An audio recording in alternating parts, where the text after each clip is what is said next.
සුබ දවසක් කෙලිවිලි ගන්නවා ලෝඩින් වලට අපේ YouTube නාලිකාවට. ඔබ දන්නවද ලෝකේ එක පළතුරක් තියෙනවා. ඒක නියමිත විදියට කෑවේ නැත්නම් ඔබේ ජීවිතේන් පවා වන්දි ගෙවන්න වෙන බව. හැබැයි ඒ අනුතර දැන දැනත් මිනිසු මේ පළතුර කන්න පොර කනවා. මොකද ඒකේ තියෙන අමුතු රසය නිසා. අද අපි කතා කරන්නේ ලෝකේ මාරාන්තිකම රස පළතුර ගැනයි.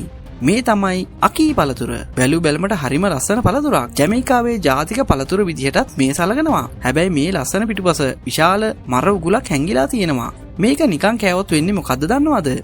ජමයිකානු වමන රෝගයේ වැළඳිලා මිනිසෙක් මිය යන්න පවා පුළුවන්. මේ පළතුරේ හයිග්ලොක්සික් ඒ කියන විෂ රසායනය අඩංගුයි. පළතුර ඉදුණු පසු ඒ ඉබේම පිපිරෙනකන් අපි ඉවසන්න ඕනි. පළතුර ඉබේම පිපිරෙන්න කලින් බලින් කඩන් කෑවොත් ඒකේ තියෙන විෂ ශරීරය ඇතුළු වෙලා රුධිරයේ සීනි මට්ටම එක පාටම අඩු කරනවා. ඒකෙන් සීනි නැති වෙන්න හෝ මරණය පවා සිද්ධ වෙන්න පුළුවන්. විශේෂයෙන්ම ඒ මැද තියෙන කළු පාට ඇටේ ඉතාමත් විෂයි. දැන් ඔබ හිතනවා ඇති මෙච්චර විෂ නම් ඇයි මේක කන්නේ කියලා. පිළිතුර තමයි මේකේ තියෙන අසාමාන්‍ය රසය.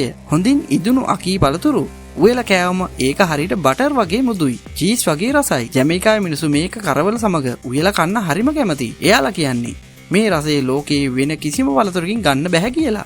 ඉතින් ඔබටත් අවස්ථාවක් ලැබුණොත් මේ වගේ අනතුරුදායක පළතුරක රස බලන්න ඔබ සූදානම්ද? පහලින් කමෙන්ට් එකක් දාගෙන යන්න. මේ වගේ අමුතුම වීඩියෝ බලන්න ලෝඩින් වර්ල්ඩ් අපේ YouTube නාලිකාව subscribe කරන්න අමතක කරන්න එපා. අදට අපි ගිහින් එන්නම්. ඔබට ජය වේවා.